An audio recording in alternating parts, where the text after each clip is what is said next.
L'École supérieure d'administration, d'économie, de journalisme et des métiers de l'audiovisuel ESAE offre de nouveaux challenges pour l'année universitaire 2023-2024. Étudiantes et étudiants, parents d'élèves nouveaux bacheliers, ESAE, c'est la garantie d'une formation de qualité à des conditions très avantageuses. À Gbedjromede, à Papa, à Boumekalavi et Parakou, inscrivez-vous en administration générale, administration du travail et de la sécurité sociale, trésor et finances publiques, impôts, diplomatie et relations internationales, journalisme et métiers de l'audiovisuel, gestion des marchés publics, planification et développement local, sciences économiques, sciences juridiques et toutes les filières des sciences de gestion. ESAE vous offre des bourses, demi-bourses et de réductions pour les premières inscriptions dans toutes ces filières. Waouh! En licence 1, 2 et 3 et en master, bénéficiez jusqu'à 50% de réduction sur tous nos sites. N'est-ce pas génial? Infoline. ESAE Gbedjromede, 3e rue à droite en quittant le carrefour Le Jador pour la BIBE Jéricho ou au plus 229 90 93 65 21 98 98 14 00 à Kpakpa au plus 229 52 88 33 33 à Boumekalavi au plus 229 52 88 44 44 Parakou au plus 229 52 46 12 12. ESAE, l'excellence à un an.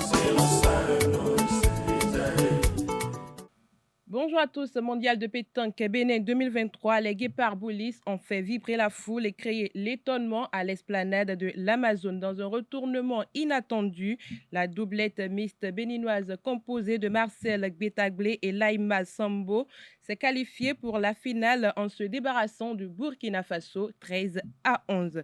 Cette montée en puissance promet une finale palpitante qui opposera les représentants béninois au redoutable Audrey Bandira et Dylan Rocher de l'équipe française.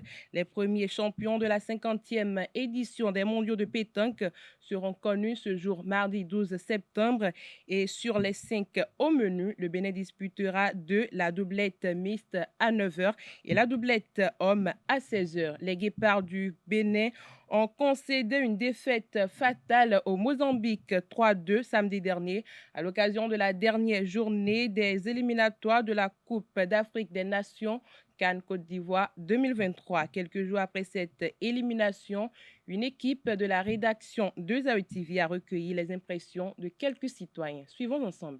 J'ai suivi le match de bout en bout, mais vraiment, je suis vraiment déçu parce que mon pays, le Bénin, n'est pas au rendez-vous en Côte d'Ivoire. Nous, on se disait, quand ils vont mettre un but, ça fera 3-2 et CAN Côte d'Ivoire 2024, les guépards seront présents, le Bénin sera présent. Mais quand à la 95e minute, les gens là, ils nous ont mis le 3e but. Mais là, moi, je regardais les gens étaient abattus. Comment on peut comprendre ça? Ce que vous devez faire, et c'est ce que ça, on vous a fait. 3-2. Ça a été un désespoir total. Ça a été une défaite, un échec pour le football béninois. Parce que, vu ce qui nous attendait et les améliorations de la dernière minute qu'on a eues, en ramenant un nouveau coach, je pense que ce travail-là doit être bien fait. Il faut garder l'entraîneur.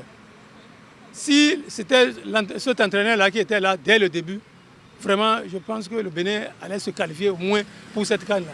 J'ai vu beaucoup d'innovations parce que le nouveau entraîneur, il a apporté beaucoup pour l'équipe nationale. Malgré qu'on n'a pas gagné, il a apporté un de plus. Vous allez sentir qu'il y a une équipe qui a joué avec une détermination et les autres aussi, il y a une pression de leur public et surtout de leur président sur le terrain qui a fait que ça a un peu joué. Mais sinon, les nôtres ont fait de leur mieux. Et comme le disait l'autre, nous allons nous remonter pour l'éliminatoire de la Coupe du Monde qui s'annonce. Se qualifier pour la Coupe du Monde, vraiment, ça serait très difficile. Ce que j'ai vu avant-hier, s'il y a eu un entraînement sérieux, et il y a eu vraiment d'autres joueurs beaucoup plus en jambes, on peut aller à la Coupe du Monde. On ne s'est pas qualifié pour la CAN, qui c'est la Coupe du Monde. On ne va pas préparer le CE1 et dire qu'on veut préparer le CM1 là. Moi, je ne peux pas donner cette équation là, parce que ça doit se sentir dès maintenant. Deux matchs ne se ressemblent pas. le Bénin peut se qualifier facilement à la Coupe du Monde. Puisque pour la première fois dans l'histoire, le Bénin se qualifie pour la Coupe du Monde. C'est toute une joie.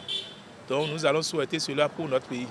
Mozambique, Rwanda, on n'a pas pu se tirer du jeu. On veut aller à la Coupe du Monde. Se qualifier pour la Coupe du Monde. Aller rencontrer quelle équipe là-bas? La France ou bien l'Argentine ou bien le Brésil. Il faut copier les camarades d'à côté. On a éliminé le Maroc dans ce pays-là. Nous avons vu comment ça s'est passé. Mais le Maroc a été à la Coupe du Monde. C'est une affaire d'engagement. C'est une affaire d'engouement. Ce n'est pas les paroles. Ce n'est pas parole. Ce n'est pas on va se qualifier, non. Mercato à présent, Issa Razak Bénin dépose ses valises au pays des Aigles de Carthage. Le meilleur buteur en titre du Bénin avec Coton FC a paraphé un contrat de 2 ans avec Gabza FC, club de la Ligue 1 tunisienne. Le Burkinabé de 24 ans est donc lié au club tunisien jusqu'en 2025 et portera le dossard 30. Handball, Aimé Sébior et Léonce Lenta ont décroché avec brio leur licence B IHF après avoir décroché la licence C IHF en Égypte précédemment. Ils étaient au total 26 entraîneurs venus de la Libye, de l'Angola, de la Tunisie, du Rwanda, du Congo, du Bénin, de l'Ouganda, de l'Algérie et du Nigeria qui ont participé à cette session de formation qui s'est tenue du 4 au 9 septembre en Tunisie. Au cours de la session, les candidats ont suivi des cours en exercice théorique et pratique. Ils se sont également perfectionnés et familiarisés avec les dernières évolutions du handball. Les acteurs de tir à l'arc béninois ont renouvelé leur confiance à Paul Zinsou à la tête du comité exécutif de la fédération pour un nouveau mandat de 4 ans. Les travaux de l'Assemblée générale élective se sont déroulés le samedi 9 septembre 2023 à Abomey-Calavi sous la supervision du secrétaire général adjoint du comité national olympique et sportif béninois, Sénos Ben. Reportage, c'est Andelarius Adiagbeno. Paul Zinsou rempile à la présidence de la Fédération béninoise de tir à l'arc pour l'Olympiade 2023-2027. Au terme d'un processus haletant, 5 associations sur les 7 affiliées à la fédération lui ont accordé leur confiance. Je dirais merci à tous ceux qui sont venus ici. Je dirais merci aux représentants du comité olympique qui a vraiment bataillé pour que nous en arrivions là où nous en sommes. Quand on forme une famille, il faut vraiment la former. Il faut qu'il y ait de la tolérance. À un certain moment, penser à l'évolution des jeunes, penser à la formation des jeunes, penser aux jeunes qui vont transpirer pour ramener des médailles chez nous.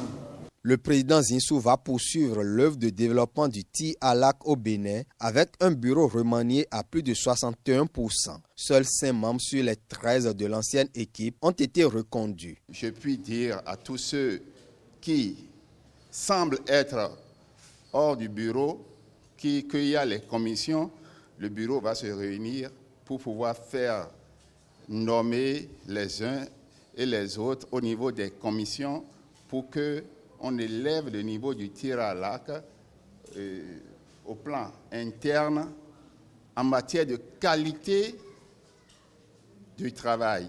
Pour ce faire, le nouveau comité exécutif entend mettre en œuvre une politique basée sur la formation des jeunes pousses. Nous n'allons pas baisser les bras. Nous allons continuer à travailler, surtout en formant davantage les archers pour que leur effectif grandisse, en challengeant tous ceux qui sont en avance sur nous dans la zone Ouest et Centrafrique, voire au plan africain également.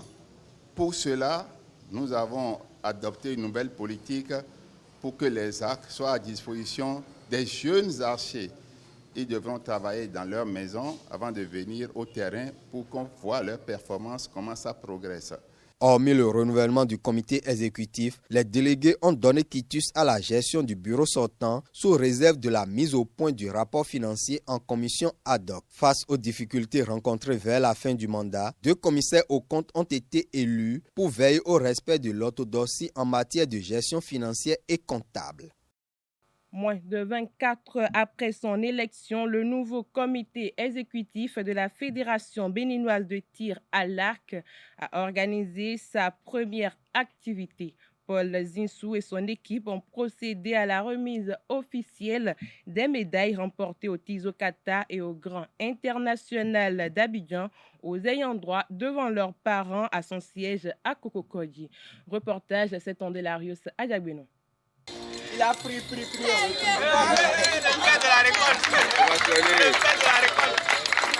Quelques jours après leur retour de la Côte d'Ivoire, avec une moisson de 23 médailles, dont 2 en or, glanées au tournoi international des zones Ouest et Centrafrique et au Grand Prix international d'Abidjan, les archers béninois reçoivent de façon symbolique leur laurier devant leurs parents. Après le Tizokata, rentrer avec des médailles gagnées, on se sent vraiment à l'aise. C'est comme récolter le fruit du travail. En fait, on se dit que ce n'est pas encore ça. On doit plus travailler pour atteindre l'objectif visé. Deuxième derrière le pays hôte, le Bénin aurait pu détrôner la Côte d'Ivoire. Nul était le manque de matériel adéquat. La Côte d'Ivoire a beaucoup d'équipements. Chaque archer a son arc, il a son caméscope. Il a tout ce qu'il faut pour tracer flèches et il travaille à la maison tous les jours avant d'aller au cours. Donc nous voulons leur emboîter le pas, remettre les arcs aux enfants pour que les enfants travaillent chaque jour dans leur maison avant de venir au terrain avec l'équipement qu'on va mettre à leur disposition et on va voir ce qu'ils produisent sur les grandes distances. Et je pense qu'en leur emboîtant le pas, nous allons y arriver. Les archers rendent fiers leurs parents avec la performance réalisée à Abidjan. Ces derniers s'engagent à les soutenir davantage dans la pratique du tir à l'arc. C'est du bonheur qu'on éprouve quand la moisson est bonne en matière de sport. C'est du très bon si on doit voir Coubertin toujours plus haut, toujours plus fort, toujours plus vite. Avec les archers, c'est toujours plus précis. Et cette précision-là influe sur leur travail.